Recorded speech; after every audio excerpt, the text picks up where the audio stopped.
guys, welcome back. So today is Casemas day 5. We are a little bit behind schedule, I'm not gonna lie.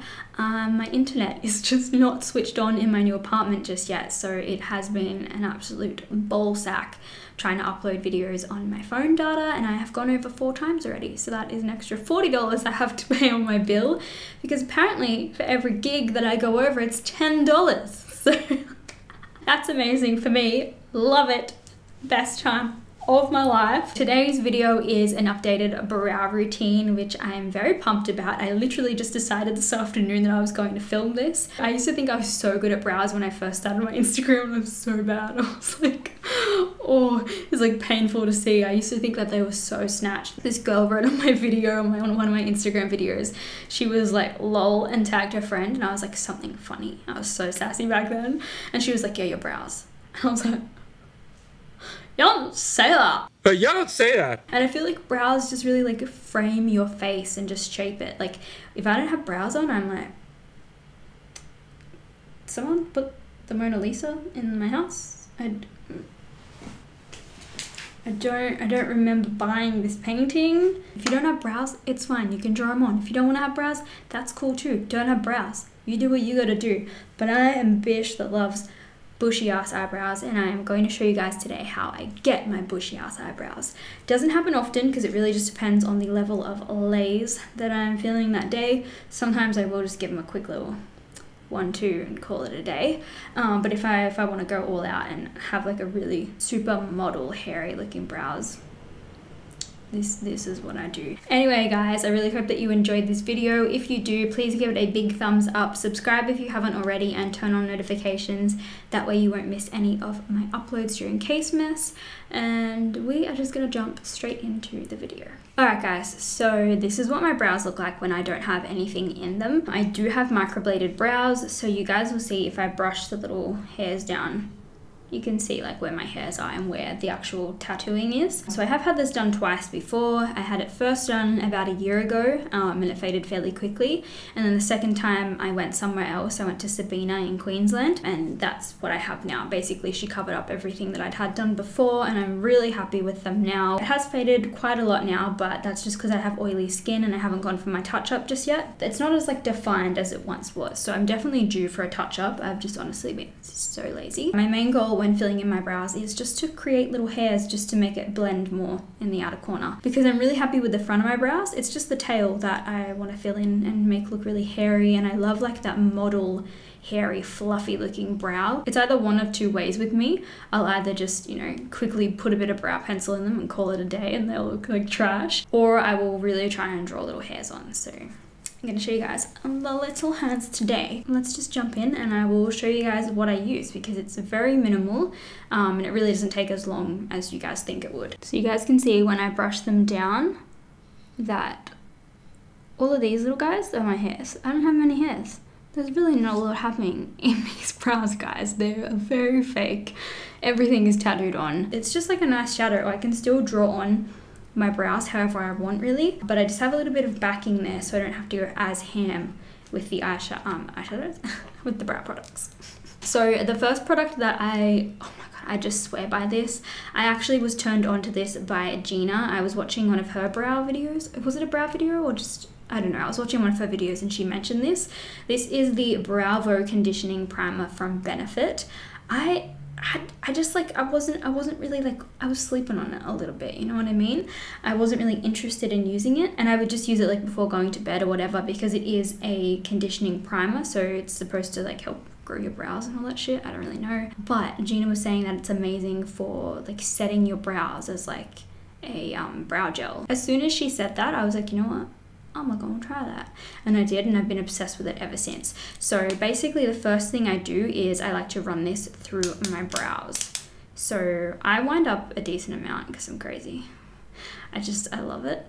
And then I will literally just start brushing this through my brows, and I get it like really on my skin. The one thing I will say about this product is if you use too much, you won't be able to draw on your skin with a pencil, because it is kind of like waxy-ish sort of. So I would say less is more, but the products that I'm using on top of it it's not really a concern for me. So you guys will see in a minute. I would just say like using a pencil on top of this, be sparing.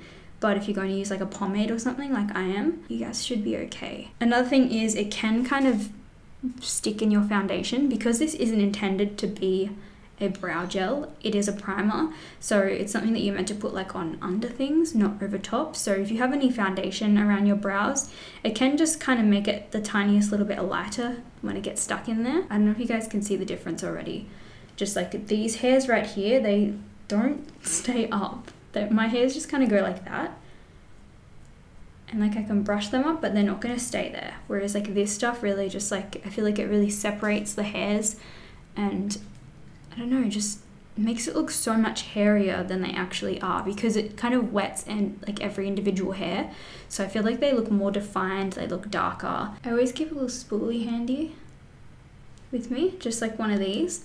And if I feel like they're getting a little bit like too stiff or they're not spreading out the way I want them to, I will just quickly run over my brows with the spoolie. Then the next product that I like to use is the Benefit Ka-Brow in the shade number 5. So my biggest tip for drawing hairs on is to go up a shade or a couple of shades in your brow products. So don't use the shade that you like to use to fill in your entire brow. I would not use this to fill in my entire brow. It's fucking dark. It's so dark. It's like if you've got like chocolate dark brown hair, you would use this.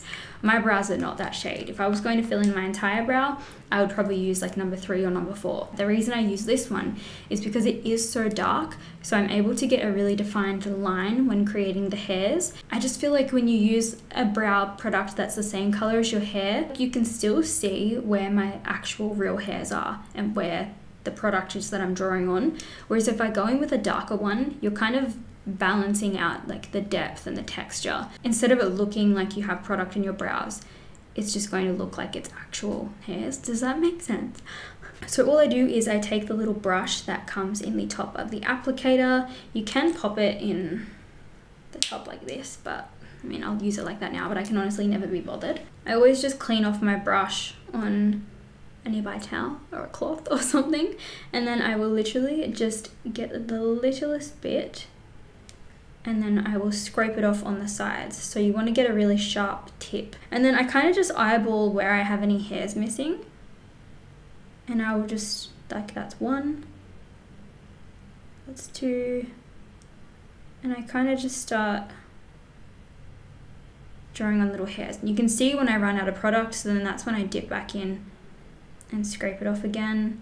I think less is more with this stuff, especially because we are trying to draw on little hairs, so you don't want to go in with too much.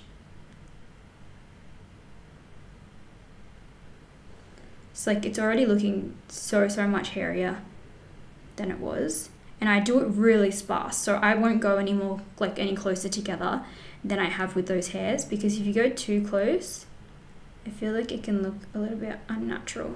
I always do a tiny little bit at the top here, because that's where I have a little bit of sparseness as well. I'm using like the lightest hand possible with this too.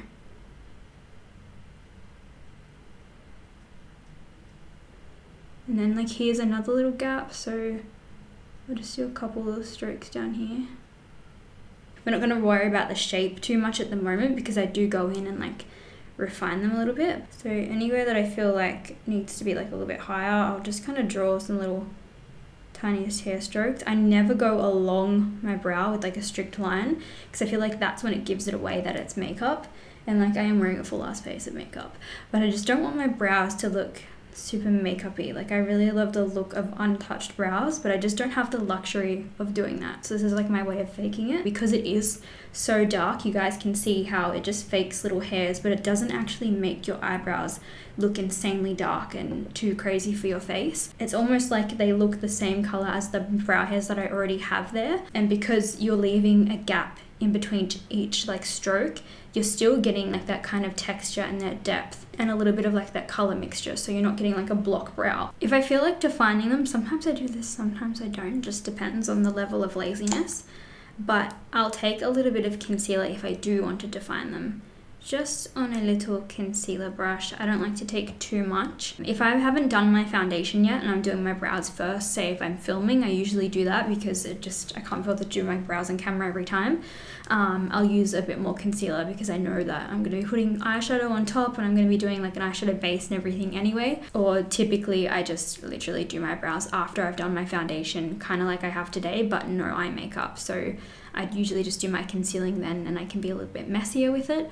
But obviously I'm going to try and be really careful today because I do have eyeshadow on. Literally all I'm doing is just taking a flat concealer brush with the tiniest bit of concealer, and I'm just lightly cleaning up underneath my brows. And I'm also going to try and reshape this tail a little bit because I can never draw them on the same. They never look the same. This one looks really good today.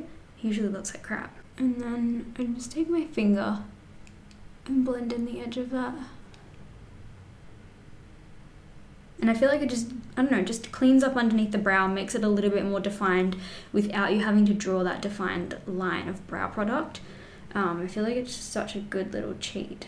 I feel like they always turn out 1,000 times better when I do have a foundation base on first, and because I've got the rest of my makeup on, like, you can just kind of see how they're looking and they just turn out a lot more even. I'm going to leave them there, but I am going to jump back in with that pomade really quick, and I just want to add a couple of little hairs that make them look not so structured. So like just around these areas, just teensy tiny little hairs just to kind of look like you haven't like really plucked them very well. This might seem a little bit counterproductive, but it's just how I like to do it. I just like to go in and kind of fine tune them, and I do this like a couple times. Like I just kind of go in and fix up any bits that I don't like. I just don't like them to look too crazy structured. I want it to look like, you know, there's a brow, but is it hairs? I should draw them on, I can't tell. And then to finish up, I will just go in with a little bit of Gimme Brow. Sometimes I do this, sometimes I don't. Most of the time I do, because I love it. Basically, all I do with Gimme Brow is I kind of just try and define the hairs in the front, because obviously we didn't put any product here, so I'm just defining, like, look at that already. Oh. And then I'll go through and just really lightly, I don't want this on my skin because it is a little bit clumpy. It's meant to be like a kind of like a brow fiber type of thing. Like it clings onto your brow hairs and makes them look more fluffy and hairy. But if you get it on your skin, I feel like it just kind of looks a bit messy. So I just use a really light hand. And then for my tail, I do kind of let it go on my skin because obviously there is no hair here. This is bald. So I just kind of draw it on the skin to make it look like there's hair there when there's not. Holy shit. Brooke Shields, is that you? Cara Delevingne. Who's someone else with big brows? Lily Collins, that's it. That you, bitch? What? I should be a freaking model. And if you ever feel like the Gimme Brow has like disturbed the primer from underneath, you can just go back in with the primer. Like sometimes I do that if I don't use enough initially. I'll just do like a final set with the primer. Alright guys, so these are the finished hairy caveman brows. Hopefully you guys like them. Sometimes they're not as dark as this, sometimes they're a little bit lighter, sometimes they're not as hairy. Do you know what I mean? It just kind of depends on the day, you know, how ham I go, how I'm feeling. But I did just want to quickly mention as well another product that I really, really like. And this is what I use on the days when I'm not doing my brows like this, when I just literally want to fill in a little bit of the sparse areas where my microblading isn't as dark or where I just don't have hairs. So the product that I use is the Benefit Precisely My Brow Pencil. I have the shade number 2, but I also have 3, I have 4. I kind of use whatever. 4 is probably my favorite for just filling in the gaps. 3 I like for all over, and 2 I kind of tend to keep for like really natural no makeup days because this is really light. So yeah, this comes with a little spoolie on the end. It's like a really defined little tip, but oh my god, I've run out. Holy shit, I got none left. Oh my god. It's a defined little tip. I just dropped that. But I feel like I can't get as precise as I can with the cover out because you can really like, what's the word? You can really make the brush really skinny and pointy and just get those perfect little hairs. Anyway, this isn't sponsored by Benefit by any means. I just literally don't like changing my brow products. I like to stick with the same stuff. I don't like testing new shit on my brows. I don't fucks with that. I can't be bothered. I find a product I like and I stick with it with my brows. I used to use Anastasia the dip brow. Ka-Brow just like changed the game for me. It's just so much easier and like so much more user friendly. My sister uses it. I'm pretty sure my mom's used it before. You can get a really thick brow, you can get a really light brow. Like it's just really versatile. Whereas I feel like the Anastasia dip brow is just so like intense. It's like it's hard for beginners to use. So I feel like the Benefit products, if you guys are like looking for some nice high-end brow products that just are going to last as well, these last me so long. I know some people that go through them really quickly, but like I have literally had like the same 5 pencils for like the last like year and a half. I don't go through them that quickly. I don't know why. And like this Ka-Brow, I have made a pretty big dent on it, but like I've still got so much left. Like you guys saw how much I used. It was like barely anything. Hopefully this video helped you guys out. If you did like it, please give it a big thumbs up. Subscribe if you haven't already, and turn on the bell notifications. That way you guys don't miss any of my Casemas uploads. We are doing a video every single day this month. So yeah, stay tuned, and I will see you in today. What am I saying? What's on my roof? Is that a spider? Oh my fucking god, you can leave. Oh my god, oh my god. I'm gonna go and deal with this. But yeah, thank you guys for watching, and I will see you in tomorrow's video.